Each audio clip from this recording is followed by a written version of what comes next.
Section শঙ্করে, একদম হুবহু শঙ্কর থেকে নেওয়া, শঙ্করের chapter 8, equivalence of the path integral to the Schrödinger equation. আচ্ছা, শ্রোডিঙ্গার ইকুয়েশন আমি কি পাই?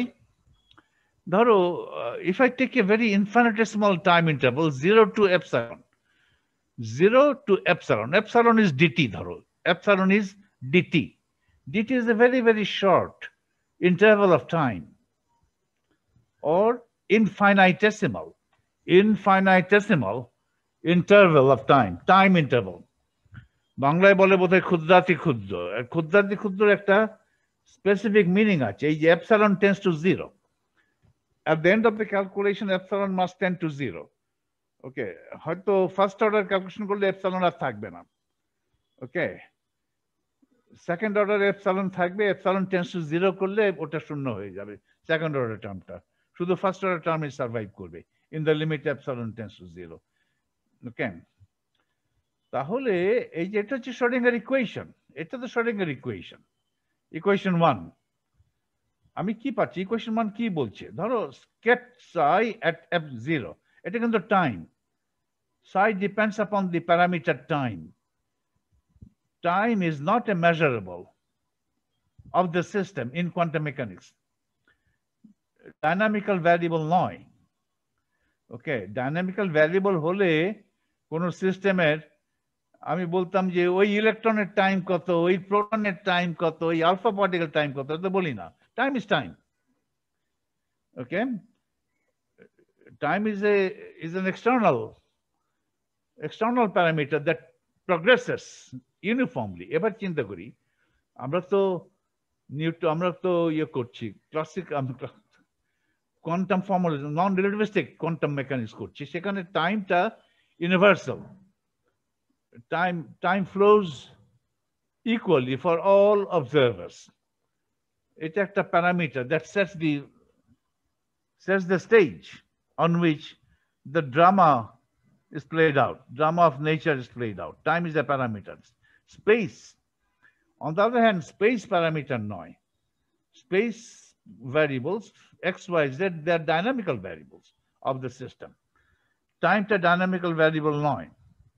So get psi at time 0, এটা ধরো আমার জানা আছে, then এই ফর্মুলা ব্যবহার করে I can get the get psi at a later time epsilon. epsilonটা ক্ষুদ্র ধরেছি, খুব ক্ষুদ্র সময় পরে যদি সাইটা জানো, আবার সে একই ফর্মুলা ব্যবহার করে আরেকটু সময়টা বাড়িয়ে দিয়ে সাই জানবে, আবার আরেকটু সময় বাড়িয়ে দিয়ে সাই জানবে, এভাবে ক্ষুদ্র ক্ষুদ্র ক্ষুদ্র সাই কম্পাউন্ড করে করে একটা বড় সড়ো আর ফাইনাইট টাইম ইন্টারভেলের জন্য ওয়েভ ফাংশনটা কি দাঁড়াবে, আর স্টেট কি দাঁড়াবে সেটা ক্যালকুলেট করে করতে পারবে এই ফর্মুলা ব্যবহার করে।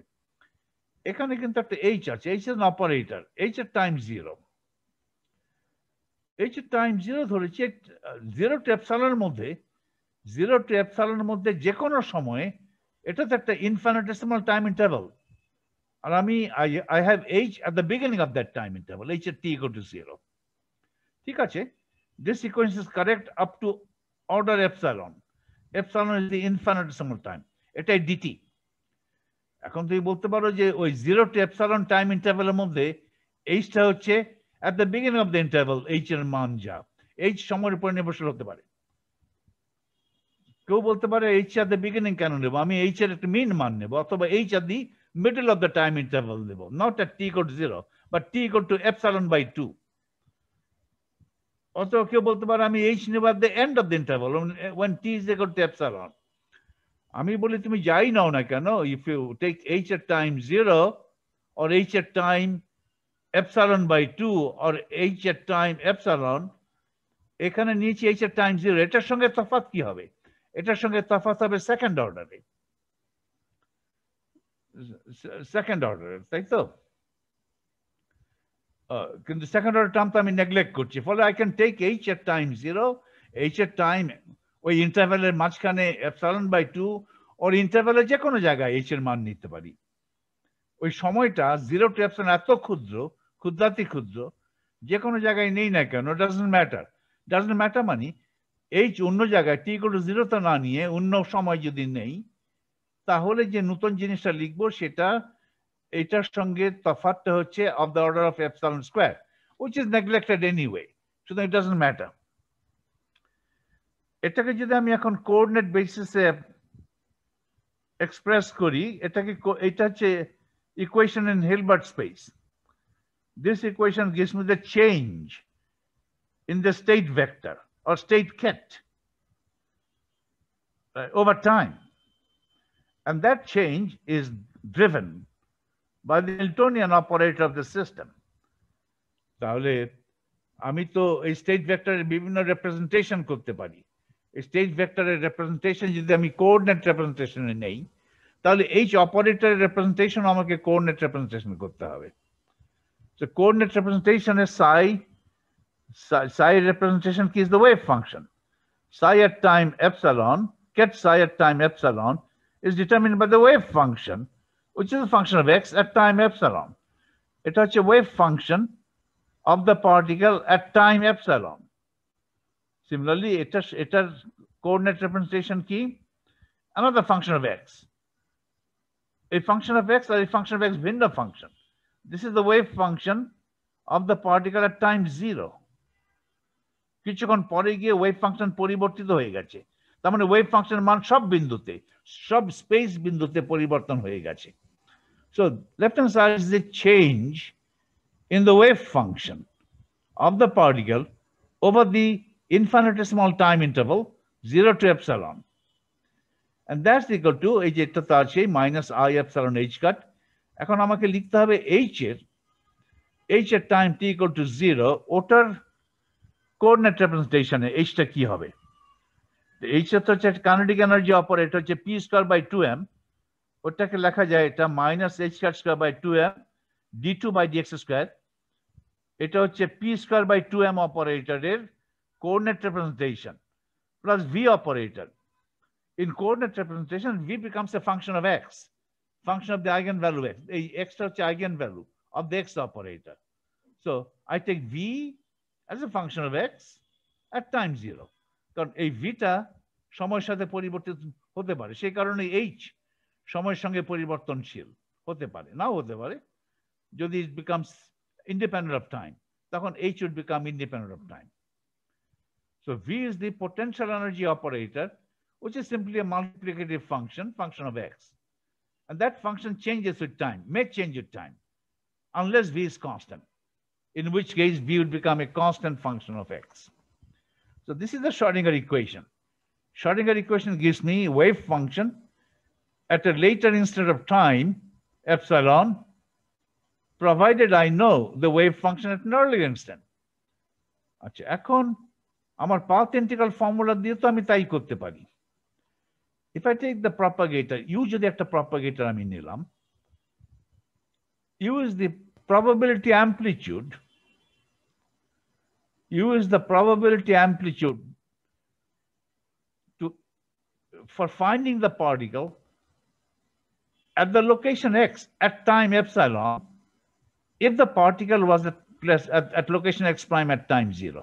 এখানে x prime এর সঙ্গে কমা দিয়ে 0 লিখতে পারতাম, একই কথা. 0টা লেখা হয়নি, এটা জাস্ট নোটেশনটাকে শর্টেন করার জন্য.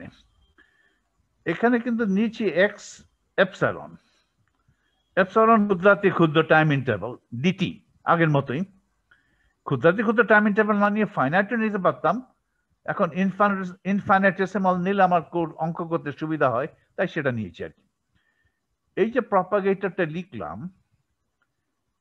এটার সংজ্ঞাটা কি? ওকে, এটার সংজ্ঞাটা হচ্ছে, আমি যদি যাই, আচ্ছা আমি তো প্রপাগেটর আমি লিখে রাখি, এই সংজ্ঞাগুলো তোমাদের জানা উচিত. বারবার বলি, কিন্তু তোমাদের জানতে হবে.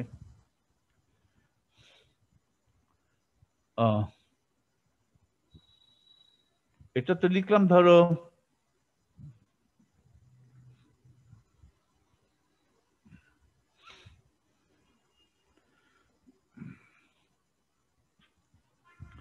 u x epsilon semicolon x prime. এটা আসলে লিখবো এইভাবে, u x epsilon x prime 0, এখানে 0 টাইম 0, এটা টাইম epsilon. ওকে, এক্স প্রাইমের সঙ্গে টাইম প্যারামিটার যদি বলি টি প্রাইম ইজ 0, আর এক্স এর সঙ্গে টাইম যদি বলি টি এর মান হচ্ছে এপসালন। এটা কি হবে? X epsilon Heisenberg x time 0 Heisenberg. এটা কি হবে? Schrödinger x e to the power minus I by h cut h epsilon Schrödinger x prime. Okay, এটা যে Schrödinger পিকচারের বেস কেট, কি বলে Schrödinger পিকচার, এটা হচ্ছে হাইজেনবার্গ পিকচারের base ket x epsilon xt মানে হচ্ছে এই রূপ e to the power plus I by h cut, plus কিন্তু মাইনাস না, h t over x, এই সংজ্ঞা এইভাবে করেছিলাম। এটাকে বলে প্রপাগেটর। বারবার যখনই আসে সংজ্ঞাটা আবার বলে ফেলি, আবার ইউটা কি, আবার ইউটা কি, 100 বার বলা হলো যাতে তোমাদের মনে গেঁথে যায়। এরপরে যদি না গেঁথে যায় তাহলে তোমরা প্রাণপণ চেষ্টা করছো যাতে এগুলো ভুলে যাওয়ার জন্য এগুলো প্রাণপণ চেষ্টা করছো। যদি এখনো তোমাদের এগুলো মনে গেঁথে না যে থাকে তাহলে আমি ধরে নেব যে তোমরা চাচ্ছ যে এগুলো শিখবো না। দাদা তোকে অঙ্ক শেখাচ্ছে, বলিস নে, এগুলো গল্প শুনুনি? এক মাস্টার 2 ভাইকে পড়াতো, এক ভাইকে নিয়ে গেছে, বলো দেখি এখানে একটা পাখি ওখানে একটা পাখি, কত? 2টা পাখি। এই দাদা বলিস নে, তোকে অঙ্ক শেখাচ্ছে। তোমরা কিন্তু এইভাবে এগুলো যদি, এই সংজ্ঞাটা যদি এখনো তোমাদের হয়, খটকা লাগে কিভাবে কি হলো, শ্রোডিঙ্গারটা কি, হাইজেনবার্গ কি, তাহলে তোমরা প্রাণপণ চেষ্টা করছো ভুলে যাওয়ার জন্য।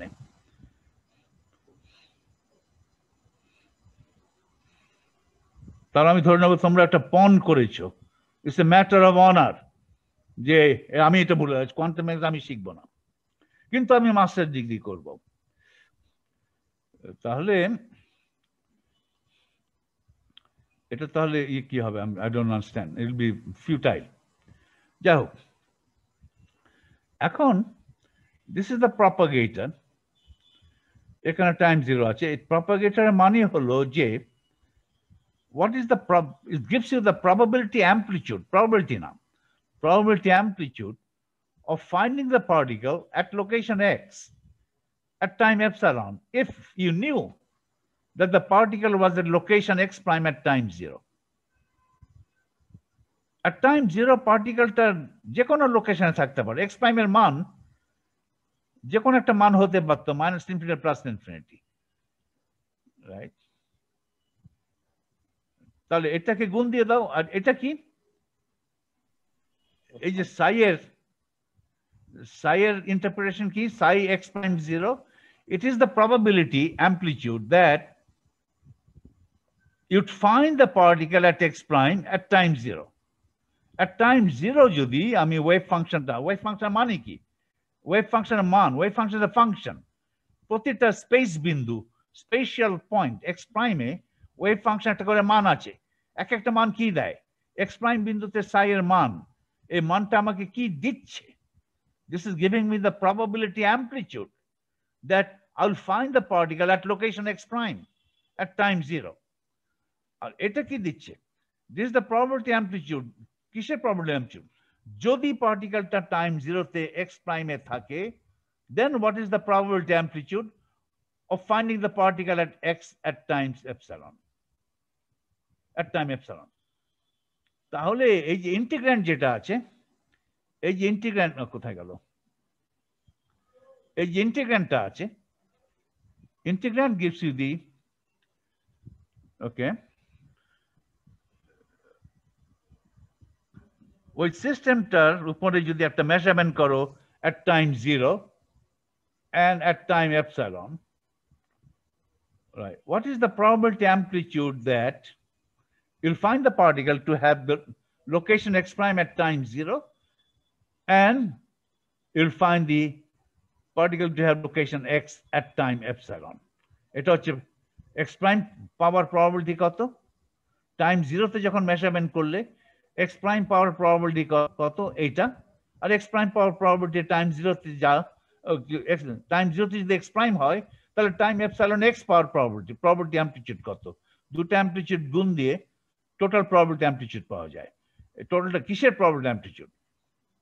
Probability amplitude of finding the particle at position x prime at 0 and at a later measurement finding the particle at position x at time epsilon, and দুটো একসঙ্গে হতে হবে।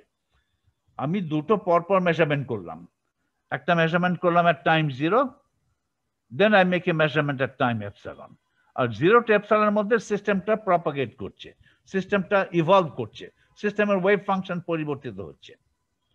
ওকে, সো ওয়েভ ফাংশন পরিবর্তনের কারণে আদিতে যদি আমি এক্স প্রাইম পেয়ে থাকি তাহলে এপসাইলন সেকেন্ড পরে এক্স প্রাইম যে পাবো এমন কোনো গ্যারান্টি নেই। গ্যারান্টি মানে এক্স প্রাইম পাওয়ার সম্ভাবনা 1 হবে এমন কোনো গ্যারান্টি নেই, অন্য যে কোনো এক্স প্রাইম হতে পারে। এক্স প্রাইম আমি পজিশনের মান এক্স প্রাইম ছাড়া অন্য যে কোনো মান হতে পারে। So this whole thing is the probability amplitude of finding the if I make two successive measurements, the first measurement at time 0 and the second measurement at time epsilon, integrand is the probability amplitude of finding the particle at location x prime in the first measurement and then finding the particle at position x in the second measurement. Okay. আর আমি কিন্তু x প্রাইমের উপর integrate করে ফেলছি, তার মানে x প্রাইমের উপর ইন্টিগ্রেট করা মানে হচ্ছে আমি at time 0 মেজারমেন্ট করি নাই, I just made a measurement at time x. ওকে, তার মানে এটা মানে কি x prime integrate at time 0 particle could be anywhere, so x প্রাইমের উপর ইন্টিগ্রেট করছি, এক্স্যাক্টলি কোন জায়গায় আমি মেজারমেন্ট করি, it could be anywhere, whatever। আমি শুধু মেজারমেন্ট করেছি at time epsilon, টাইম এপসাইলনে মেজারমেন্ট করে ওকে আমি তখন এক্স পাওয়ার সম্ভাবনা কত, এক্স পাওয়ার সম্ভাবনা হচ্ছে সাই এক্স এপসাইলন, তাহলে এটা হচ্ছে সম্ভাবনা amplitude. This is the probability amplitude of finding the particle at x at time epsilon. এটা এভাবে পাবে, এভাবে কম্পাউন্ড করে পাবে, ইন্টিগ্রেট করে পাবে। ওকে, তুমি যদি পার্টিকেলটার ওয়েভ ফাংশন জানো at টাইম 0, তার মানে সব স্পেশাল লোকেশনে পার্টিকেলটা থাকার সম্ভাবনার অ্যামপ্লিটিউড যদি তুমি জানতে, তাহলে এই প্রপাগেটরটা ব্যবহার করে পরবর্তী এক সময় এপসাইলনে স্পেশাল বিন্দুতে পার্টিকেলটা পাওয়ার সম্ভাবনা কত, সম্ভাবনা অ্যামপ্লিটিউড কত সেটা, তার মানে ওয়েভ ফাংশন কত সেটা বের করে ফেলতে পারতেন। তাহলে বেসিক্যালি কি হচ্ছে, আমি এই প্রপাগেটর দিয়ে যা পাই শ্রোডিঙ্গার ইকুয়েশন অ্যাপ্লাই করে সরাসরি সে একই জিনিস পাই। ওকে, একই জিনিস পাই। তাহলে মানে এখন ফর্মালি ম্যাথমেটিক্যালি দেখাতে হবে 2 এবং 3 ইকুইভ্যালেন্ট কিনা। আফটার অল এটা তো পাথ ইন্টিগ্রাল ফর্মুলা, এই রাইট হ্যান্ড সাইড এটা আসে কিনা, 2 এর মতো হয় কিনা, ইকুয়েশন 3 2 এর মতো হয় কিনা, দুইটা হচ্ছে শ্রোডিঙ্গার ইকুয়েশন, আর ইকুয়েশন 3 হচ্ছে পাথ ইন্টিগ্রাল ফর্মুলা। আমি দেখতে পাচ্ছি উভয় ফর্মুলা থেকে আমি সাই এক্স এপসাইলন পাবো যদি এক্স 0 আমার জানা থাকে, ফর অল এক্স। এই ফর্মুলাটা আমি রিকভার করতে পারি কিনা from 3, can I recover equation 2 from equation 3? যদি পারি তাহলে বলবো যে Schrödinger equation and path integral formalism are equivalent. আচ্ছা, এখানে আমি শেষ করেছিলাম গত ক্লাসে the calculation of U epsilon, এটাকে বলছি ইউ এপসাইলন, পুরোটাই লিখতে পারতাম। ক্যালকুলেশন অফ ইউ সোজা, আমাকে এখানে পাথ ইন্টিগ্রাল ফর্মুলেশন ব্যবহার করতে হবে ইউটা ক্যালকুলেট করার জন্য। ঠিক পাথ ইন্টিগ্রাল লাগবে না আসলে, তার কারণ কি, এই প্রপাগেটরটা খুব সিম্পলি ক্যালকুলেট করা যাবে, কারণ এটা তো একটা ইনফিনিটেসিমাল টাইম ইন্টারভাল। একটা ফাইনাইট টাইম ইন্টারভাল হতো, তাহলে সেই ফাইনাইট টাইম ইন্টারভালকে আমি অনেকগুলো ইনফিনিটেসিমাল টাইম ইন্টারভালে ভাগ করতাম, এই ইনফিনিটেসিমাল প্রপাগেটর গুলোকে কম্পাউন্ড করতাম, ইন্টিগ্রেট করে করে প্রসিড করতাম, তখন আমাকে একটা পাথ ইন্টিগ্রাল করতে হতো, any all paths connecting x prime to x. সেটা করতে হবে না, কারণ একটাই টাইম স্লাইস আছে, একটাই টাইম স্লাইস আছে মানে this propagator is over an infinitesimal interval of time.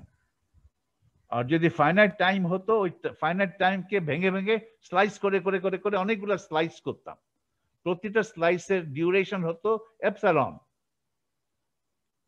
N সংখ্যক স্লাইসে ভাগ করে নিতাম টাইমটাকে, এন, তারপরে শেষে n would tend to infinity. তার মানে প্রতিটা টাইম স্লাইসের ডিউরেশন হতো ইনফাইনিটেসিমাল হয়ে যেত, 10 to 0 হবে, সেটাকে বলছি এপসাইলন।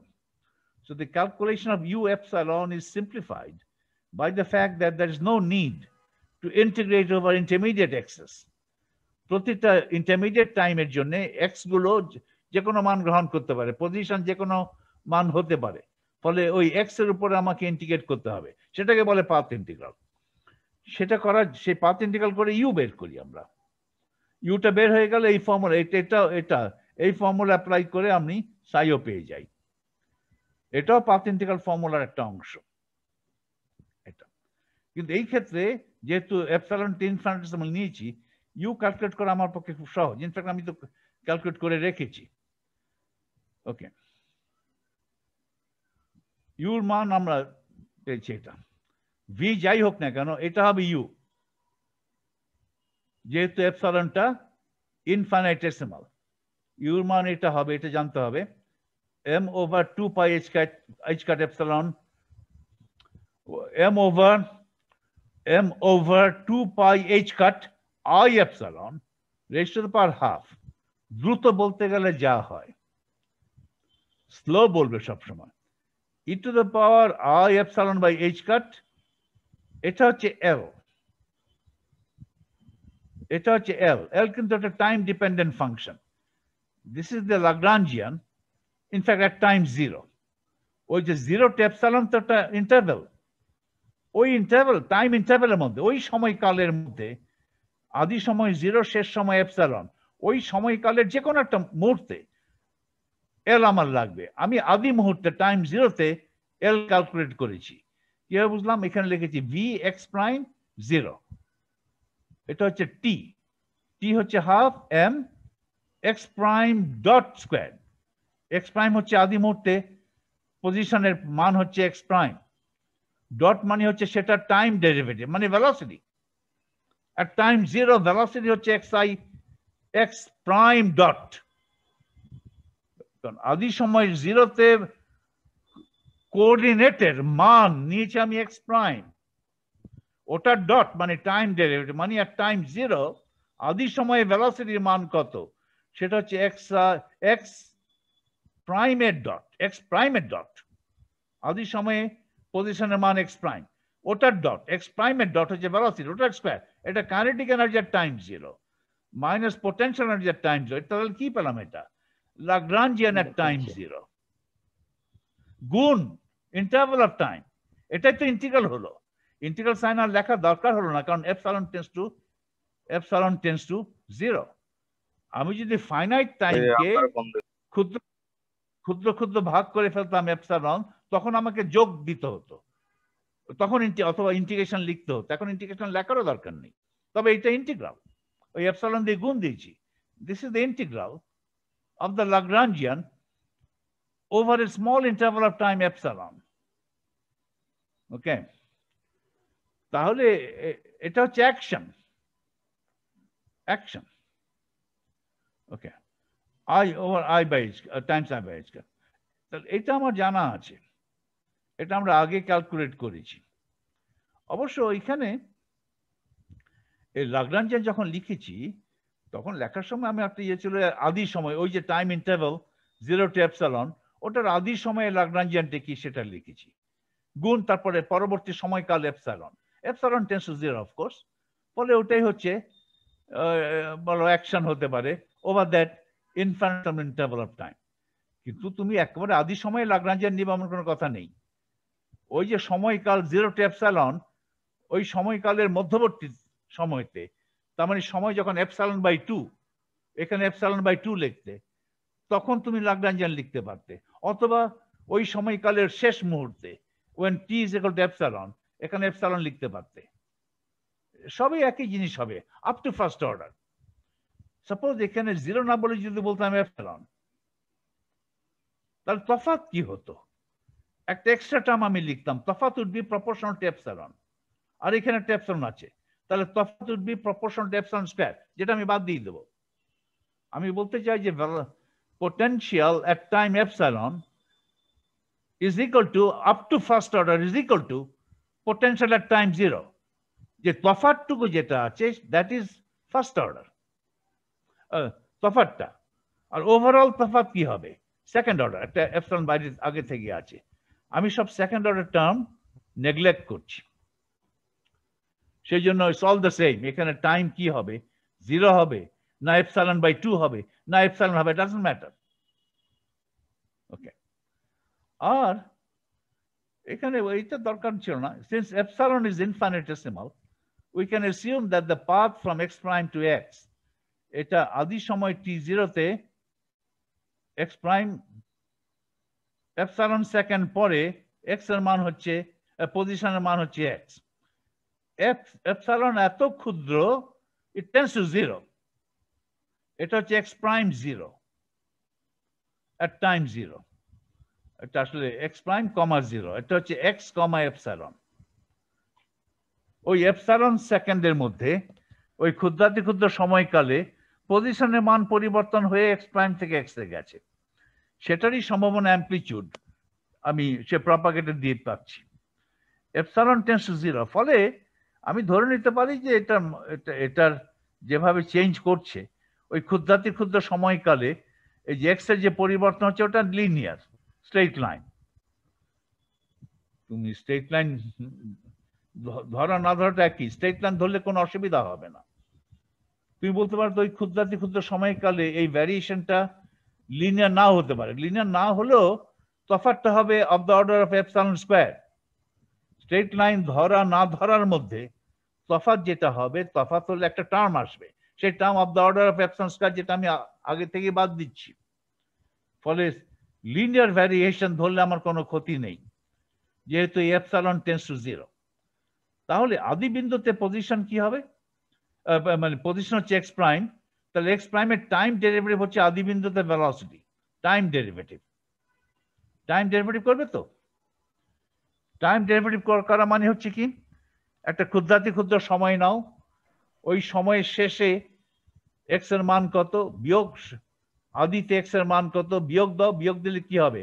ওই সময়কালের মধ্যে এক্স এর পরিবর্তন হবে, এক্স এর পরিবর্তনকে সময়ের পরিবর্তন দ্বারা ভাগ দাও, উভয় ইনফিনিটেসিমাল, এক্স এর পরিবর্তন ইনফিনিটেসিমাল, সময়ের পরিবর্তন ইনফিনিটেসিমাল, এপসিলন ইনফিনিটেসিমাল ডিভাইড বাই ইনফিনিটেসিমাল, একটা ফাইনাইট কোয়ান্টিটি হবে, সেই ফাইনাইট কোয়ান্টিটি বলা হবে ভেলোসিটি at time 0।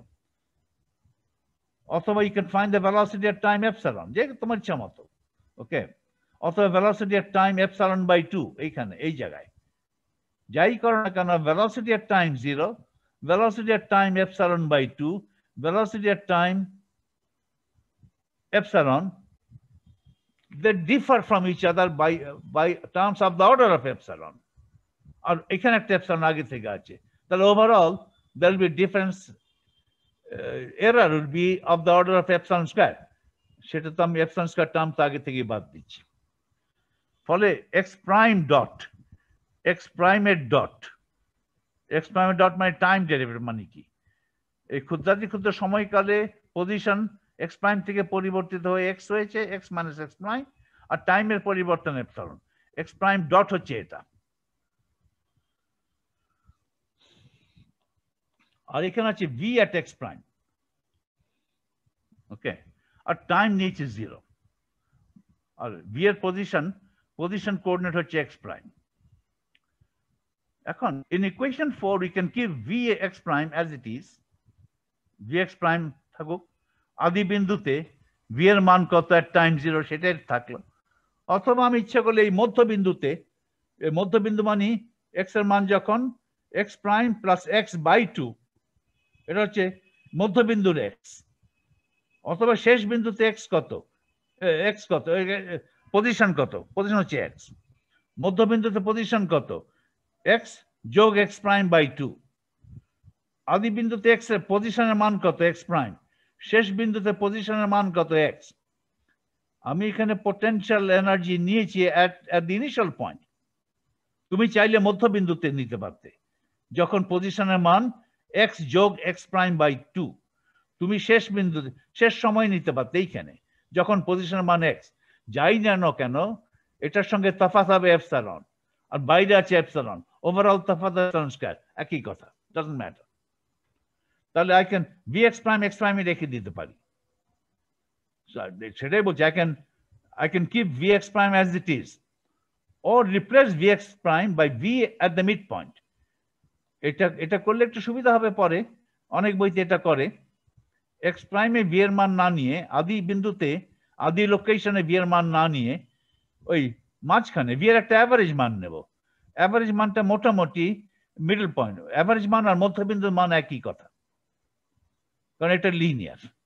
যেহেতু এটা লিনিয়ার, আদি সময় এবং শেষ সময়ের মধ্যে যে এক্স এর পরিবর্তন, পজিশনের পরিবর্তন হয়েছে, সেই পজিশনের অ্যাভারেজ মান কত? অ্যাভারেজ মান আর এই মধ্যবিন্দুতে মিড টাইমে এপসাইলন বাই 2 সেকেন্ডে এক্স এর মান একই। অনেকে অ্যাভারেজ মান দিয়ে রিপ্লেস করে, তাহলে আমি ইচ্ছা করলে এটা অ্যাভারেজ মান হচ্ছে এটা vx plus x prime by 2। Okay, যাই করো না কেন একই। সো আমি অ্যাভারেজ মান দিয়ে রিপ্লেস করলাম। So replacing vx prime by vx plus x prime by 2 doesn't change the result in the first order epsilon। First order epsilon একই আছে, ফলে আমি এটাই লিখবো অ্যাভারেজ মান, ফলে আমার পরবর্তীতে অঙ্ক মিলাতে একটু সুবিধা হবে। তাহলে সবকিছু করে তাহলে আমার ইউটা কি দাঁড়ালো? ইউ তো দেখো এটা একটা নর্মালাইজেশন থেকে এসছে। ইউ এই x prime square x prime dot square, এটাকে লিখবে তুমি x minus x prime divide by epsilon whole square. X prime dot হচ্ছে এক্স প্রাইম ডট হচ্ছে x minus x prime by epsilon. এটা স্কয়ার করা মানে এটা স্কয়ার করতে হবে। তাহলে তোমার আসবে x minus x prime squared divide by epsilon square, এইখানে হাফ এম, তারপরে এটা হবে x minus x prime square divide by epsilon square. উপরে একটা এপসাইলন আছে, কাটাকাটি গেলে নিচে থাকবে এখানে এপসাইলন। আর এই টার্ম কি হবে? এই টার্ম হবে minus i E by H cut, এখানে চলে আসবে। আর ভি অ্যাট, আমি তো এক্স প্রাইম না লিখে লিখেছি v at x plus x prime by 2 at time 0, comma 0, এটা টাইম। সেটা লিখলে আমি এইটা লিখলাম। ওকে, এম ওভার ইউটাই দাঁড়ায় m over 2 pi h cut i epsilon half e to the power exponential i by H cut half m x minus x prime whole square. এখানে ছিল এপসাইলন স্কোয়ার, একটা আই এপসাইলন ছিল, epsilon কেটে এখানে একটা epsilon হলো, i by H cut common নিয়েছি। আর এখানে হলো epsilon v at the location x plus x prime by 2 at time 0, এইভাবে লেখা হলো। ভি কিন্তু টাইম ডিপেন্ডেন্ট যদি হয় তাহলে এখানে এই টাইম প্যারামিটার থাকবে, আর টাইম ডিপেন্ডেন্ট না হয় তাহলে ভি ইজ দ্য কনস্ট্যান্ট, এটার উপর নির্ভরশীল না। এভাবে নোটেশন দেখলে বলবে যে দেখলে বুঝবে যে ভি ডিপেন্ডস অন টাইম, আর টাইম 0তে পোটেনশিয়ালটা না হচ্ছে। potential energy is a function of position. If V is time dependent, এখানে time dependent আমি ধরে নিচ্ছি, ওটাই general, we take the time argument of V to be 0. A time argument of V niche is 0. Since there's already a factor epsilon, এটার সঙ্গে যেতে একটা already একটা factor epsilon আছে, আমি time 0 তো না নিয়ে আমি যে টাইম নেই এপসাইলনে নেই, ওই যে ইন্টারভ্যাল অফ টাইম হচ্ছে 0 থেকে এপসাইলন পর্যন্ত, ওই ইন্টারভ্যালের আদিতে পোটেনশিয়াল কত সেটা নিচ্ছি। আদিতে না নিয়ে ওই ইন্টারভ্যালের মাঝখানে when time is epsilon by 2 সেখানে নিতে পারতাম, অথবা ইন্টারভ্যালের শেষে পোটেনশিয়াল এনার্জি কত নিতে পারতাম, কিন্তু টাইম ইন্টারভাল তো ক্ষুদ্রাতি ক্ষুদ্র। এখানে জিরো না নিয়ে যদি একটা এপসাইলন নেই, তাহলে একটা এক্সট্রা টার্ম আসবে, সেই এক্সট্রা টার্মের মধ্যে এপসাইলন থাকবে, আবার অলরেডি একটা এপসাইলন আগে থেকে আছে, সে এক্সট্রা টাইম এপসাইলন স্কয়ার হবে।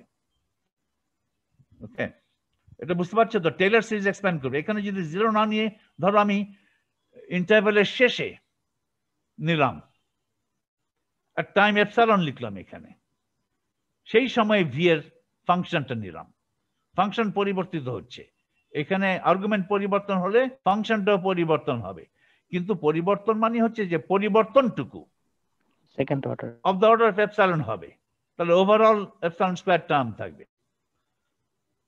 যেমন ধরো এইটাকে যদি আমি লিখি, এই পরিবর্তনটুকু বুঝতে হবে তোমাদের। আমার এখানে আছে V at the location x plus x prime by 2 at time 0, এটা আছে, এটা আছে, আর এখানে একটা এপসাইলন আছে। আমি যদি at time 0 না নিয়ে at time এপসাইলন নেই একই লোকেশনে, v x plus x prime by 2 আর ধরো at time এপসাইলন নিলাম, at time এটা নিলে কি হবে? এটা যোগ সামথিং, এটাকে যদি টেইলর সিরিজ এক্সপ্যান্ড করো, v x plus x prime by 2 0 plus dv at t dt t equal to 0 times epsilon। এটা বুঝতে পারছো? জি স্যার, টেইলর সিরিজ এক্সপ্যান্ড। আমি এটা টেইলর সিরিজ এক্সপ্যানশন করলাম। তাহলে এটা যদি এখানে বসাও কি হবে? এই এপসাইলন দিয়ে যদি গুণ দাও, এখানে এপসাইলন ছিল আর এখানে এপসাইলন দিয়ে এপসাইলন স্কয়ার হবে। এই যে এক্সট্রা টার্ম যেটা আসলো of the order of epsilon square, এটাকে কেটে দিলেই তো হয়, তাহলে কোনো পরিবর্তন আগের টার্মেই রয়ে গেল, তাই তো? আগে যা লিখেছিলাম সেটাই রয়ে গেল, সেটা ঠিক না। তফাৎ হলো যে এক্সট্রা টার্মটা আসলো এখানে টাইম এপসাইলন নেওয়ার ফলে, extra term is of the order of epsilon square, which ওকে।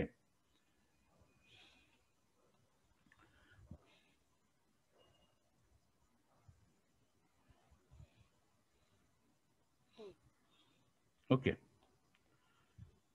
তাহলে এখানে ই করলাম, সেটাই বলা হয়েছে এখানে, if v is time dependent we take the time argument v to be 0, এখানে 0 নিয়েছি, since there is already a factor epsilon before it and any variation of v with time in the time interval 0 to epsilon will produce an effect second order epsilon।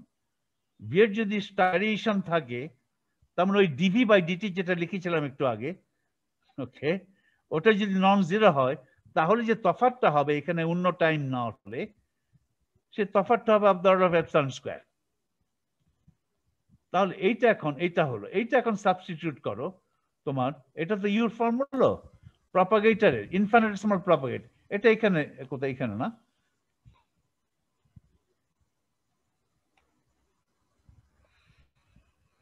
এখানে substitute করো, তাহলে এইটা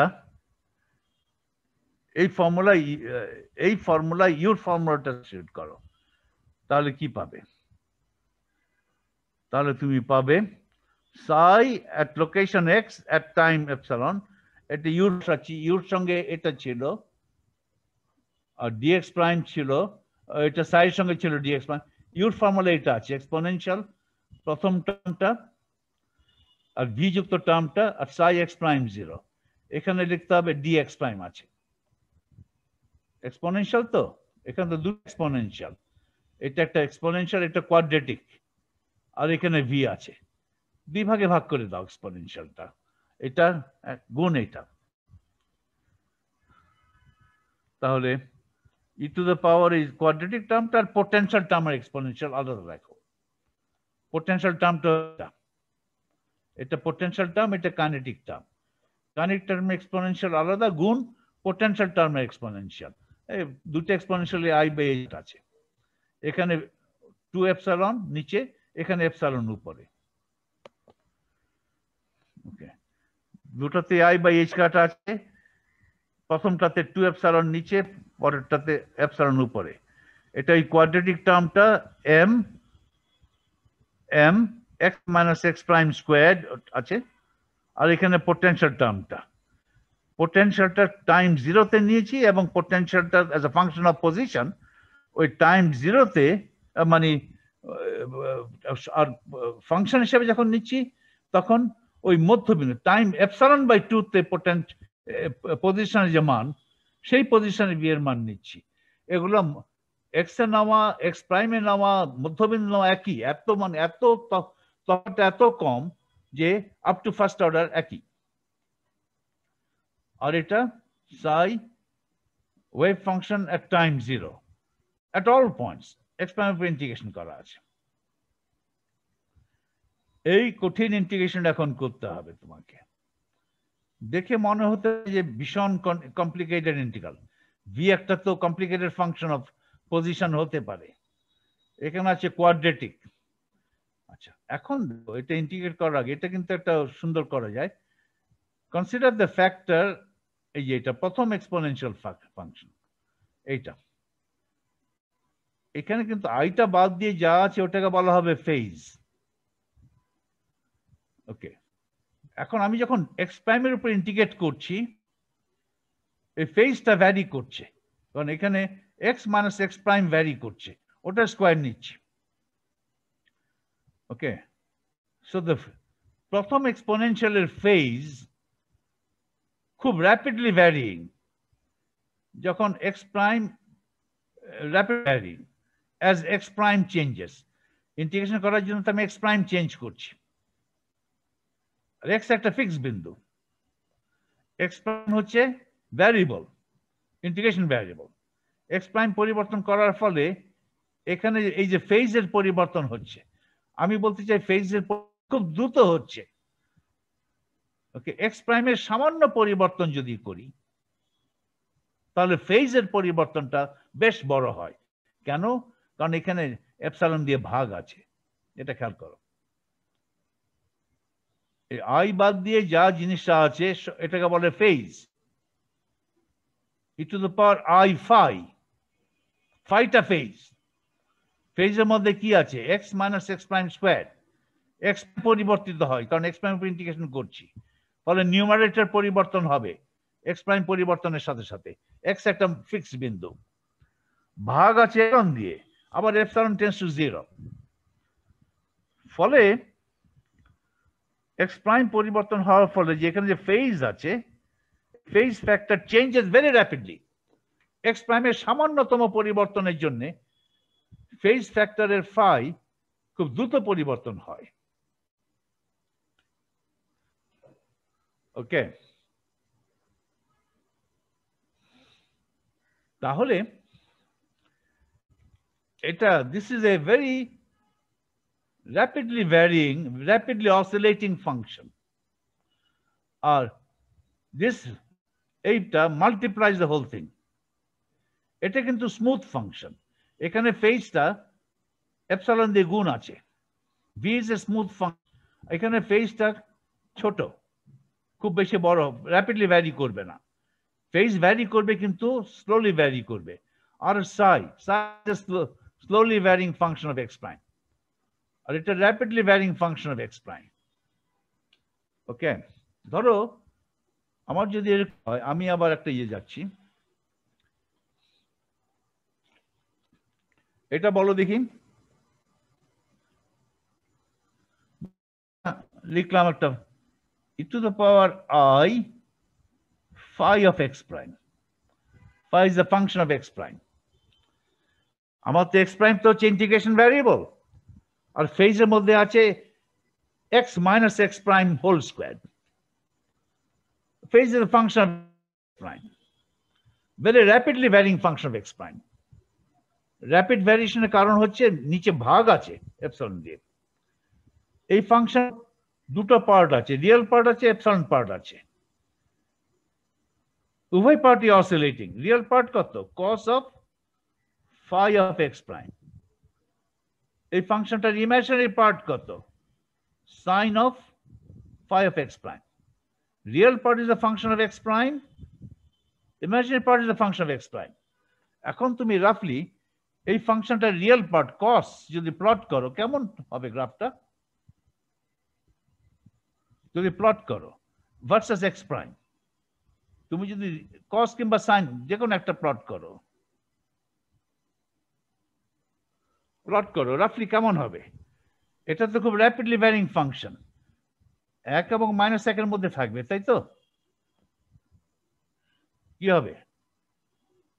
এত rapid varying হবে, খুব rapid varying হবে, তাই তো? র্যাপিড ভ্যারিং হবে না? জি স্যার, আসলে খুব র্যাপিডলি ভ্যারিং হবে। তার কারণ কেন? x প্রাইম যদি আমি সামান্যতম পরিবর্তন করি ফেজ খুব দ্রুত বেড়ে যায়। ফেজ যদি পাই বেড়ে যায় তাহলে তো নেগেটিভ পজিটিভ নেগেটিভ হবে।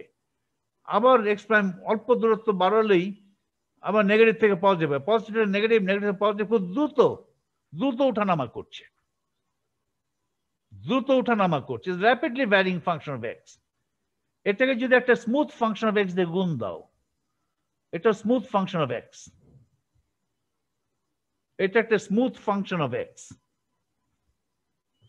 এই স্মুথ ফাংশন অফ x গুণ এই rapidly varying function of x করে যদি ইন্টিগ্রেট করো, ওই স্মুথ ফাংশন অফ x আর rapidly function of x e to the power I phi x prime, এটা x prime, তারপর যদি ইন্টিগ্রেশন করো এটা স্মুথ ফাংশন গুণ this rapidly varying function of x prime, দুটো গুণ দিয়ে যদি x prime এর সাপেক্ষে ইন্টিগ্রেট করো, মান কত হবে? বলো? পজিটিভ মান হবে নেগেটিভ মান, তাই তো? পজিটিভ মান নেগেটিভ মান কাটাকাটি চলে যাবে, কাটাকাটি করে শূন্য হয়ে যাবে। ইয়েস, এটা খুব র্যাপিডলি ভ্যারিং। এই যে wavelength for this oscillation tends to 0, কারণ phase change of phase tends to infinity. এইভাবে হবে, এটা শূন্য হয়ে যাবে। শূন্য হবে না কোথায়? যখন ফেজটার একটা স্টেশনারি ভ্যালুতে চলে আসবো, যখন ফেজটা এই ফাইটা খুব দ্রুত ভ্যারি করছে না সেই জায়গায়, এবং সেই জায়গার আশেপাশে in the neighbourhood of that point ফেজটা অত র্যাপিডলি ভ্যারি করবে না। এই যে এটা এত র্যাপিড ভ্যারিয়েশন হবে না, e to the power I phi ও স্মুথ হয়ে যাবে। কোন জায়গায়? যেখানে ফাইটা phi has a stationary value. Phi মানে phi has a minimum value or a maximum value, ওটাকে বলা হবে stationary value of phi। সেই জায়গায় phi এর মান 0। আমার এখানে stationary value তো phi এর মান কত, এবং stationary value থেকে in the neighborhood phi এর পরিবর্তন হয় সেকেন্ড অর্ডার, তাহলে ফাইটার পরিবর্তনটা হয় কম। সেই জায়গায় এত র্যাপিডলি ভ্যারিং হবে না। তাহলে এই ইন্টিগ্রেশনটা একেবারে শূন্য হবে না, শূন্য হবে যে আমি যদি এক্স প্রাইমের যেই মানের জন্য ফাইটা হ্যাজ দ্য মিনিমাম ভ্যালু আর স্টেশনারি ভ্যালু, তার আশপাশ থেকে এখানে কিছু কন্ট্রিবিউশন আমি পিক আপ করব। আর আমি যদি এক্স প্রাইম সেই স্টেশনারি ভ্যালু যেই এক্স প্রাইমের জন্য হয় সেই এক্স প্রাইম থেকে যদি অনেক দূরে চলে যায়, তাহলে আমার ইন্টিগ্রেশন 0 আসবে। দেখো এগুলো কিন্তু কত করতে হয়, কত কিছু খেয়াল রাখতে হয়। তাই বলছি আবার পড়ো, কনসিডার দ্য ফ্যাক্টর, এই ফ্যাক্টরটা কনসিডার করো। এই যে এটা কাইনেটিক এনার্জি টার্ম থেকে এসছে, ওই যে লাগরাঞ্জিয়ানের যে কাইনেটিক এনার্জি টার্ম সেই টার্ম থেকে এসছে।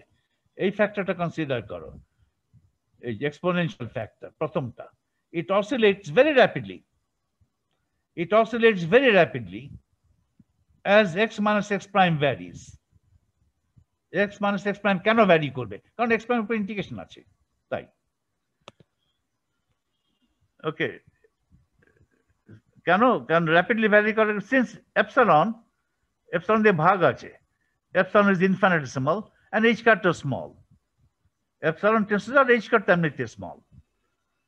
when such a rapidly oscillating, this is a rapidly oscillating function multiplies a smooth function like psi x prime 0. এটাও smooth function. এটাও x prime চেঞ্জ করলে এটা চেঞ্জ করে, এটাও চেঞ্জ করে, দুটো মিলিতভাবেও চেঞ্জ করে, কিন্তু চেঞ্জটা অত র্যাপিড নয়, স্মুথ। তাহলে এই দুটো মিলে একটা স্মুথ ফাংশন পুরোটা এইখানে, আর এইটা rapidly varying function of x prime, আর পরের দুটো মিলে it's a smooth function of x prime. একটা rapidly oscillating function of x prime গুণ একটা smooth function of x prime integrated of x prime. Okay, আমাকে শূন্যের কাছাকাছি একটা রেজাল্ট দিবে, একেবারে শূন্য নাও দিতে পারে। ওকে, কেন? Okay, when such a rapidly oscillating function multiplies a smooth function like psi x prime 0, the integral vanishes for the most part. প্রায় সব জায়গাতে ইন্টিগ্রাল ভ্যানিশ করবে due to the random phase of the exponential. Random phase মানে হচ্ছে এই rapidly changing phase, একই কথা, random phase. Just as in the case of path integration, the only substantial contribution, কিছু কন্ট্রিবিউশন পাবে, এই ইন্টিগ্রেশনটা কখনো শূন্য হবে না। কেন? Just as in the case of path integration, the only substantial contribution comes from the region where the phase is stationary. ওখানে কিন্তু স্টেশনারি আলোচনা, এই ফেজটা যেখানে স্টেশনারি, এই ফেজটা যেখানে মিনিমাম মান গ্রহণ করে phi of x prime, I বাদ দিয়ে যেটা আছে সেটাই phi of x prime, x প্রাইমের কোন মানের জন্য এই ফেজটা মিনিমাম হবে? x প্রাইমের মান যখন x হবে তখন ফেজটা 0 হবে, এটাই সর্বনিম্ন মান। তার মানে x প্রাইমের মান যখন x এবং x এর খুব সামান্য এদিক ওদিক, তখন এই ফেজটা অত র্যাপিডলি ভ্যারিং না। সেই জায়গা, সেই রিজিয়ন থেকে x prime in the region x and in its neighborhood, x এবং তার নেইবারহুডের রিজিয়ন থেকে এই ইন্টিগ্রেশন একটা কন্ট্রিবিউশন পাওয়া যাবে। সেই কন্ট্রিবিউশনটা কত একটু পরেই দেখছি। Okay, just as in the case of path integration, path integration বলেছিলাম যে আমার ওইখানে তো ওখানে ইন্টিগ্রেট করছিলাম e to the power I h cut s over all paths. Classical path এবং ক্লাসিক্যাল পাথের আশেপাশে খুব পাথগুলো থেকে আমি কনস্ট্রাকটিভ ইন্টারফারেন্স পাচ্ছিলাম, কারণ ক্লাসিক্যাল পাথে তোমার কি ছিল? ক্লাসিক্যাল পাথে অ্যাকশনটা ছিল স্টেশনারি, সর্বনিম্ন। ওকে, সুতরাং ক্লাসিক্যাল পাথ থেকে যদি একটা নেইবারিং পাথে যাই, ফেজটা অপরিবর্তিত থাকে, মানে অ্যাকশনটা অপরিবর্তিত থাকে। এখানে অ্যাকশন না, এখানে phase. Just as in the case of path integration, the only substantial contribution comes from the region where the phase is stationary. আর তখন বলছিলাম যে where the action is stationary. In this case, only stationary point is at x prime equal to x. X prime আমার variable, x একটা fixed বিন্দু, where the phase has the minimum value of 0. এখন আমি একটা change of variable in terms of the variable x prime minus x, x prime minus x করলাম। ওকে, এই x প্রাইমটা আমি আগে লিখলাম, আমি x minus x prime লিখতে পারতাম, কিন্তু এটা করে সুবিধা হবে যে আমার তো ইন্টিগ্রেশন ভ্যারিয়েবল হচ্ছে এখানে x প্রাইম, এখানে ইন্টিগ্রেশন ভ্যারিয়েবল হচ্ছে x প্রাইম। তাহলে এটা হচ্ছে তফাৎ, x এবং x প্রাইমের মধ্যে তফাৎ। তফাৎ করার জন্য দুইভাবে লিখতে পারি তফাৎ, x minus x prime লিখতে পারতাম, x prime minus x লিখতে পারতাম, কিন্তু আমি লিখলাম x prime minus x। তাতে আমার সুবিধা হলো আমার তো আছে dx prime, R dx prime is equal to d eta, আর আমি যদি ইটা ডিফাইন করতাম x minus x prime, তখন dx prime হতো মাইনাস d eta, এই একটা মাইনাস আসতো আর কি। আমি এভাবে ডিফাইন করলাম, একটা নতুন ভ্যারিয়েবল ডিফাইন করলাম, ওটা হচ্ছে x prime minus x। এই ইকুয়েশনে দেখে তোমার মনে হতে পারতো ইটা equal to x minus x prime কেন করলেন না? এটাই তো ন্যাচারাল, কারণ এখানে x minus x prime আছে, কিন্তু এখানে x prime স্কোয়ার আর x prime minus x square একই তো কথা। আর এখানে ইম্পর্টেন্ট পয়েন্ট আমি ইন্টিগ্রেশন করছি x প্রাইমের উপরে, তাহলে ইটা যদি আমি ডিফাইন করি এক্স প্রাইম মাইনাস এক্স, এখানে কোনো পরিবর্তন হচ্ছে না, তখন এখানেও কোনো পরিবর্তন হবে না, কারণ d x prime equal to d এটা লেখা যাবে। আদারওয়াইজ আমাকে মাইনাস ডি একটা এক্সট্রা মাইনাস সাইন দিয়ে লিখতে হবে। আলটিমেটলি একই আনসার হবে, কিন্তু এই মাইনাস সাইনটা নিয়ে একটা এরর হওয়ার সম্ভাবনা বেশি। তাহলে আমি একটা নতুন ভ্যারিয়েবল ডিফাইন করলাম ইটা এক্স প্রাইম মাইনাস এক্স। তাহলে এই যে ফেজ আছে, ফেজ ফ্যাক্টরটা এখানে, এটা কত হলো?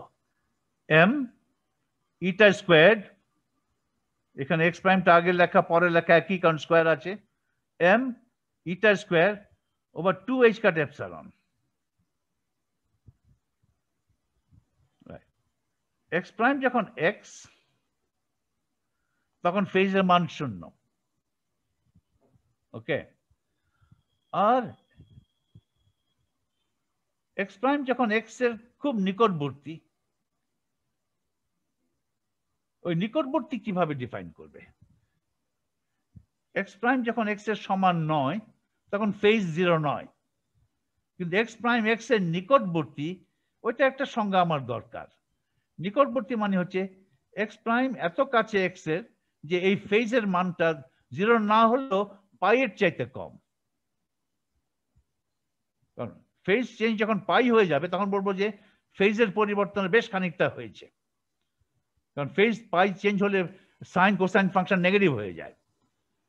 আমি বলবো যে এক্স প্রাইম তো ভ্যারি করছি, এক্স প্রাইম ভ্যারি যদি এক্স এর চাইতে এক্স এর থেকে দূরে নিয়ে যায় এক্স প্রাইমের মান, তখন যদি ফেজ হয়ে যায় পাই কিংবা পাইয়ের বেশি, তখন বলবো যে অনেক ফেজ বৃদ্ধি পেয়েছে, ওই এক্স প্রাইমটা এখন অনেক দূরে নিয়ে গেছে এক্স থেকে। আর এক্স প্রাইম এমন একটা মান নিলাম যে ফেজটা পাইয়ের চাইতে কম, তখন বলবো যে এক্স প্রাইম এখন এক্স এর কাছাকাছি আছে, এখনো ফেজের মানটা 0-র কাছাকাছি আছে। একটু সামান্য পরিবর্তন হয়েছে, সেই পরিবর্তনটা second order in the difference between x prime and x. তাহলে এখানে বলছি, তাহলে আমার রিজন অফ কোহিয়ারেন্স কত? এই কোয়েশনে রিজন অফ কোহিয়ারেন্স কি বলবো? এখন কথা হচ্ছে রিজন অফ কোহিয়ারেন্স কথাটা মানে কি? এক্স প্রাইমের কোন রেঞ্জের জন্য, এক্স প্রাইমের কোন রেঞ্জের জন্য ফেজটা মোটামুটি সমান, মোটামুটি সমান মানে ফেজটা পাইয়ের চেয়ে কম, ধর আপ টু পাই পর্যন্ত আমি অ্যালাউ করব, সেই রেঞ্জটাকে বলা হবে রিজন অফ কোহিয়ারেন্স। তার মানে সেইখানে তোমার এই ফেজের মানটা 1 হবে, মোটামুটি 1 হবে। ফেজের মান 1 হলে কাটাকাটি প্লাস মাইনাস কাটাকাটি হবে না, সেই জায়গা থেকে আমি সেই রিজন অফ কোহিয়ারেন্স থেকে আমি ইন্টিগ্রেশনের মান পাবো। তাহলে রিজন অফ কোহিয়ারেন্স হবে সেই এক্স প্রাইমের সেই রিজনটুকু, যে রিজনের জন্য এই ফেজটা হবে পাই চাইতে কম। ওই ফেজটা হচ্ছে M eta square 2 epsilon H কাট, এটা পাইয়ের চাইতে কম। তাহলে ইটার মান হতে হবে এটার চাইতে কম। এটা আবার এটা খেয়াল রাখি, এটা হচ্ছে এক্স প্রাইম মাইনাস এক্স, সেই ইটার ম্যাগনিটিউডের মান হতে হবে রাইট হ্যান্ড সাইডের চাইতে কম। তাহলে ইটার এই মানের জন্য, ইটার মান যখন ভ্যারি করছে, ইটার মান যখন এই ইন্টারভ্যালে থাকবে, ইটার মডুলাসের মান যদি এটার চাইতে কম হয়, তাহলে সেই জায়গা থেকে আমি কন্ট্রিবিউশন পাবো ইন্টিগ্রেশনে। ইটার মান এটার থেকে বেশি হয়ে যাবে, তখন ডিকোহেরেন্স শুরু হবে, তখন র্যাপিড চেঞ্জ ইন ফেজ শুরু হবে। ওই ফেজ ফ্যাক্টরটা খুব র্যাপিড উঠানামা করবে, ফলে পজিটিভ নেগেটিভ ক্যান্সেল করে ইন্টিগ্রেশন আর কোনো কন্ট্রিবিউশন দেবে না। ওকে, তাহলে এখন ধরো ওই ইন্টিগ্রেশন দেখো, ওই যে সাইড যে ইন্টিগ্রেশন সেটা এখন দেখো।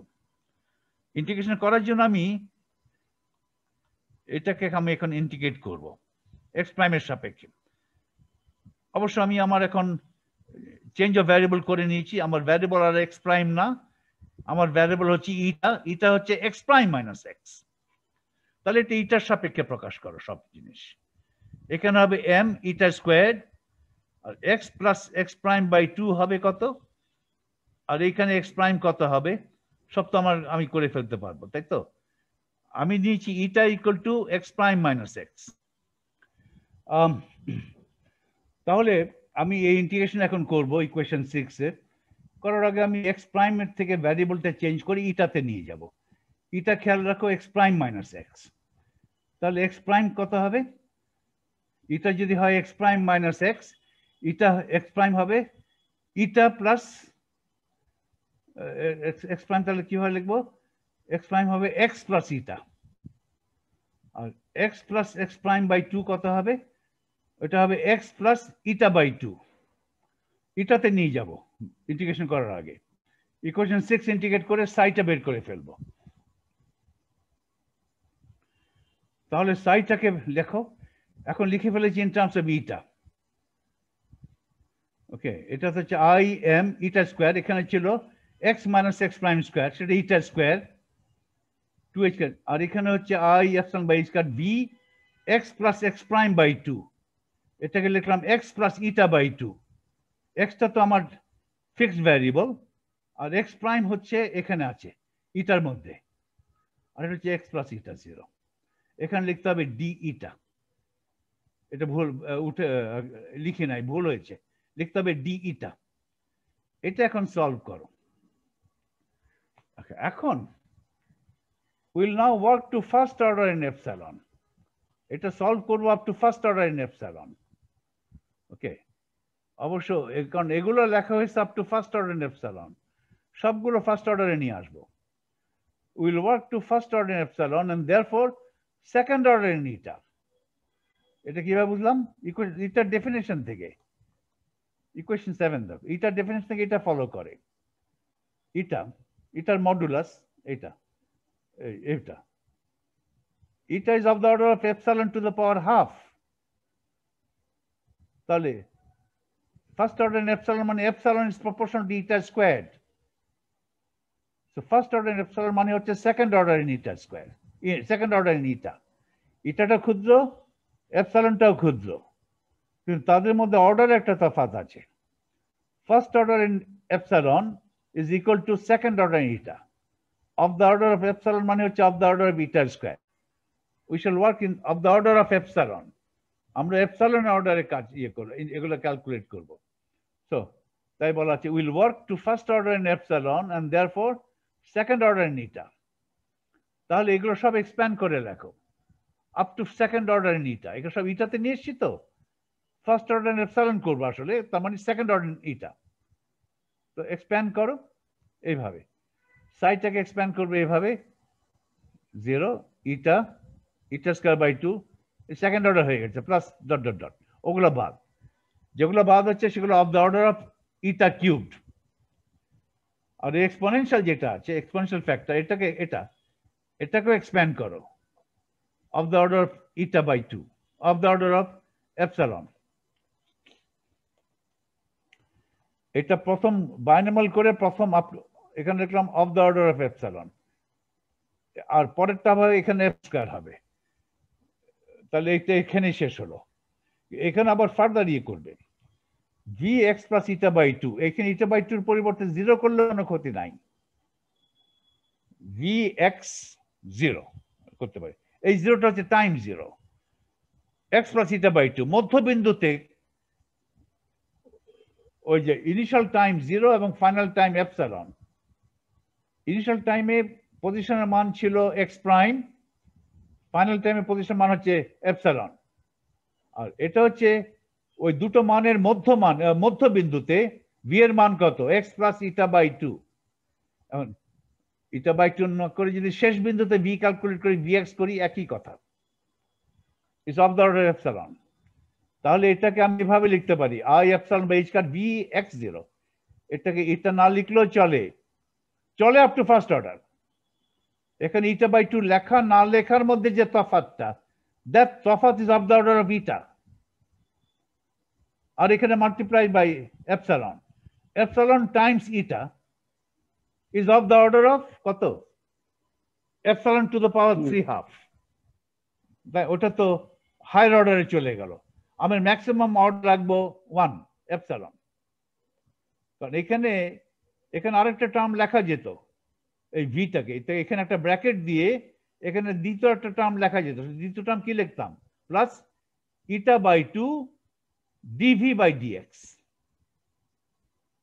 eta by 2 গুণ dv by dx when eta equal to 0 ওখানে eta by 2 ছিল গুণ হবে এপসাইলন দিয়ে এপসাইলন আর এটা তো হচ্ছে epsilon to the power half তাহলে এখানে যে টার্মটা বাদ দিলাম that is of the order of epsilon to the power 3 half which is higher order than epsilon ওটা বাদ আমি তো এপসাইলন পর্যন্ত রাখবো what the terms of the order of eta eta epsilon are neglected এখানে হচ্ছে eta epsilon are neglected equation 1 টা তাহলে কি দাঁড়াচ্ছে এখন এটাকে আমি করতে পারতাম ওইভাবে করার দরকার নেই রেখে দাও কারণ এটা যেভাবে আছে রেখেই দাও কারণ এখানে শুধু ইয়ে করো এখানে আমি ইটা স্কয়ার করতে পারতাম 1 প্লাস 8 করে ওটা করতে পারতাম না করলেও চলে যেমন আছে তেমন রেখে দিয়েছি এখানে তাহলে এটা কি দাঁড়ালো ইকুয়েশনটা এটা ইকুয়েশন 8 কি দাঁড়ালো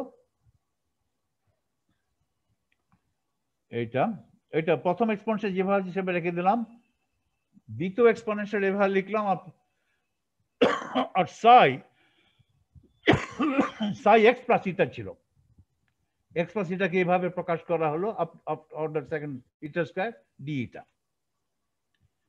এখন এখানে এই এক্সপোনেনশিয়ালটা অ্যাজ ইট ইজ রেখে দাও এই দুটো টার্ম এই টার্ম এবং এই টার্ম এই ফ্যাক্টর এখানে এই রাইট হ্যান্ড সাইডে ইন্টিগ্র্যান্ডের তিনটা ফ্যাক্টর আছে এটা একটা ফ্যাক্টর গুণ এইটা আরেকটা ফ্যাক্টর গুণ আরেকটা ফ্যাক্টর ফ্যাক্টর দিয়ে গুণ দেয় টার্মস বললে অ্যাড করে ইন্টিগ্র্যান্ডের তিনটা ফ্যাক্টর আছে এইটা তারপরে এই দুটো ব্র্যাকেটের মধ্যে যেটা এটা একটা দ্বিতীয় ফ্যাক্টর গুণ তৃতীয় ফ্যাক্টর এখন প্রথম ফ্যাক্টরটা অ্যাজ ইট ইজ রেখে দিচ্ছি দ্বিতীয় ফ্যাক্টর গুণ তৃতীয় ফ্যাক্টর গুণ করো গুণ করে হায়ার অর্ডার টার্মস ফেলে দাও তাহলে দেখো এখানে আছে this is of the order of epsilon 1 minus I epsilon by h cut v এইটা গুণ সাই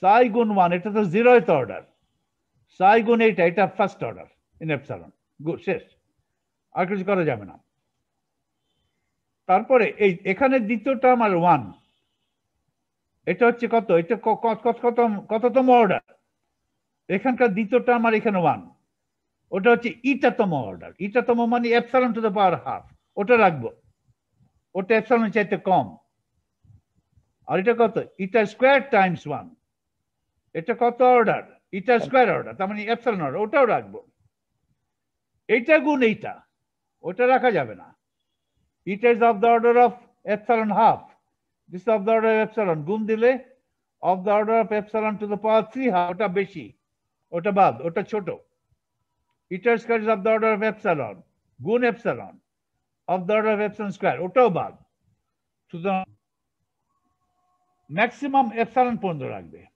ইটা থাকতে পারে ইটা is of the order of epsilon half eta square is of the order of epsilon half এই লিখলাম ওকে এখন আমি কিছু স্ট্যান্ডার্ড ইন্টিগ্রাল ব্যবহার করব এগুলো আমার জানা আছে e to the power minus a x square a হচ্ছে একটা রিয়েল সংখ্যা অথবা a could be a complex সংখ্যা অলসো ওকে তাহলে এ যদি রিয়েল সংখ্যা হয় তাহলে এটা পজিটিভ সংখ্যা ওকে এ যদি কমপ্লেক্স সংখ্যা হয় ওটা রিয়েল পার্ট পজিটিভ করতে হবে না হয়তো ইন্টিগ্রেশনটা ডাইভার্জ করে যাবে এটা হচ্ছে pi by A to the power half আর এক্স স্কয়ার দিয়ে গুণ দিলে ওই pi by A to the power half গুণ 1/2a এই দুটো ফর্মুলা ব্যবহার করে এই ইন্টিগ্রেশনটা করে ফেলো ওকে এইটা দেখো ইন্টিগ্রেশন উইথ রেসপেক্ট টু ইটা এপসাইলনের পরে বসাবে ইটা স্কয়ার্ড তাহলে এখানে হচ্ছে এই এক্সপোনেনশিয়াল ফ্যাক্টরের ইন্টিগ্রেশন উইথ রেসপেক্ট টু ইটা প্রথম টার্ম দ্বিতীয় টার্ম হচ্ছে এটা কি হচ্ছে এখানে এক্সপোনেনশিয়াল ফ্যাক্টরের গুণ এপসাইলন মানে গুণ ইটা স্কয়ার তারপর এটার উপরে ইন্টিগ্রেশন এগুলো সব কনস্ট্যান্ট ভি সাই এইচ কাট সব কনস্ট্যান্ট এটা দিয়ে এটাকে গুণ দিয়ে ইন্টিগ্রেশন ওটা শূন্য এখানে ইটা স্কয়ার ইটা গুণ এই এক্সপোনেনশিয়াল ইন্টিগ্রেশন ওভার ইটা এখানে ডি ইটা লিখতে হবে ওটা শূন্য কারণ এটা অড ইন্টিগ্রেন্ট অড, এটার স্কোয়ার গুণ এটা, ওটা ইন্টিগ্রেশন শূন্য নয়, ওটা ইভেন, ওটা ইন্টিগ্রেশনের পরবর্তী ফর্মুলা দিয়ে করবে। আর তোমার এ কত? এ হচ্ছে ধরো এ হচ্ছে এম, ধর এই আইটাকে যদি নিচে আনি তাহলে একটা মাইনাস সাইন করা যায়। এখানে আমি একটা মাইনাস সাইন চাই। মাইনাস সাইন করার বেস্ট হচ্ছে আই কে নিচে নিয়ে আসো, আই নিচে হলে এখানে মাইনাস সাইন লিখলে, তাহলে ইটা স্কোয়ার বাদ দিয়ে যেটা থাকে সেটাই। তাহলে আমার এ কত? আমার এ হবে M over 2h cut I epsilon, ওটাই হবে আমার এ। আমার এ হবে M over 2h cut I epsilon, ওইটা যদি এ হিসাবে ধরি। আর এখানে যদি ইন্টিগ্রেশন গুলো করি, এখানে 1 গুণ এটা দিয়ে আর সাই আছে গুণফল, ইন্টিগ্রেশন যদি করো তারপর যদি সিম্পলিফাই করো তাহলে দেখা যাবে যে একেবারে শ্রোডিঙ্গার ইকুয়েশন যা ছিল তাই পেলে। এটা স্ট্রেট ফরওয়ার্ড। তোমরা এটা এখানে করা আছে, তোমরা এটা করে দেখবে। ওকে, এটা জাস্ট অ্যালজেব্রা, আর কিছু না, ক্যালকুলাস। ওকে, এটা যদি ইন্টিগ্রেশন করো তাহলে তুমি পাবে যে ওই যে শ্রোডিঙ্গার ইকুয়েশন যেটা পেয়েছিলে এটাই পেয়ে যাবে, ইকুয়েশন 2 পেয়ে যাবে, ইকুয়েশন 2 পেয়ে যাবে। আমি তাই করেছি।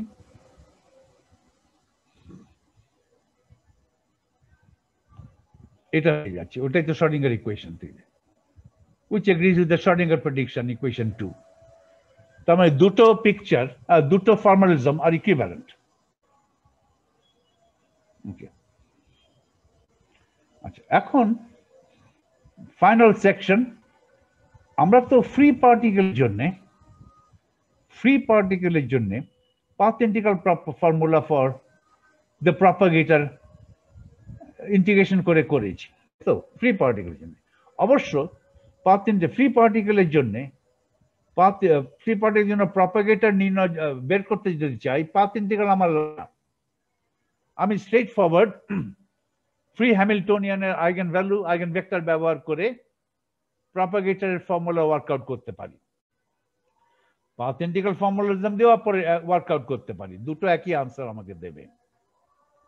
ওকে, এখন ফ্রি পার্টিকেল যদি না হয়, ওই পার্টিকেলটির উপরে যদি একটা ফোর্স কার্যকরী থাকে, একটা কনজারভেটিভ ফোর্স কার্যকরী থাকে, এবং সেই কনজারভেটিভ ফোর্স যদি এইরূপ হয় কনস্ট্যান্ট, কনজারভেটিভ ফোর্সের কারণে যে পোটেনশিয়াল এনার্জি হয় কনস্ট্যান্ট, নয় constant time x linear in x, নয় constant times x square quadratic in x, অথবা constant times x dot linear in x dot, অথবা constant times x x dot quadratic in x and x dot, অথবা যে কোনো দুটো সমস্ত সাম, অথবা যে কোনো তিনটা সাম, সবগুলোর সাম। বি যদি এমন হয়, এই কোনো constant A B C D E যদি কনস্ট্যান্ট হয়, অবশ্য এই ফর্মুলায় এই কনস্ট্যান্ট মান A B C D E মানগুলো কিছু কিছু মান 0 হতে পারে। সবগুলো মান যদি 0 করো তাহলে এটা ফ্রি পার্টিকেল, কয়েকটা মান পজিটিভ কয়েকটা মান নেগেটিভ হতে পারে। A B C D E তারা রিয়েল কনস্ট্যান্টস। তার মানে ভি ইজ কোয়াড্রেটিক, কারণ আবার খেয়াল রাখো এক্স ডট স্কোয়ার নাই, is quadratic in x but not in x dot square, and also quadratic in x x dot. এখানে x x dot এরকম হতে হবে। পার্টিকেলের উপরে যদি এই পোটেনশিয়াল, এর ধরনের পোটেনশিয়াল কার্যকরী হয়, তাহলে আমরা ওই পাথ ইন্টিগ্রালের ফর্মুলাটা এক্স্যাক্টলি ক্যালকুলেট করতে পারি। ওকে, পাথ ইন্টিগ্রাল ফর্মুলাটা এক্স্যাক্টলি ক্যালকুলেট করে প্রপাগেটরটা নির্ণয় করতে পারি। ফ্রি পার্টিকেল না হলেও চলবে, কিন্তু পোটেনশিয়াল এই হতে হবে। এখান থেকে কোনো বিচ্যুতি ঘটলেই তোমার হবে না। এটা দিয়ে হারমোনিক অসিলেটর করা যাবে কি? ইয়েস, হারমোনিক অসিলেটরের পোটেনশিয়াল কেমন? X square, right? জি স্যার। একটা আর সি কত? সি হচ্ছে হাফ এম ওমেগা স্কয়ার। তাহলে এটা করে, তাহলে আমি যদি সি ধরি হাফ এম ওমেগা স্কয়ার আর বাকিগুলো যদি সব শূন্য ধরি, তাহলে এটা তো হারমোনিক অসিলেটরের পোটেনশিয়াল, তাহলে ওটা হারমোনিক অসিলেটরের মধ্যে আছে। ওকে, এই ধরনের পোটেনশিয়াল এনার্জি যদি হয়, তাহলে আমি exactly path integral formula solve করে পার্টিকেলটার প্রপাগেটর কি হবে সেটা ক্যালকুলেট করে ফেলতে পারি। তাহলে এখানে আমি থামবো আজকে, একটা বাজিয়ে দিলাম, এখন একটা কিছু সময় বাকি আছে। So stop share and end meeting for all and goodbye for now. তোমাদের পরের ক্লাসটা হচ্ছে পরশুদিন।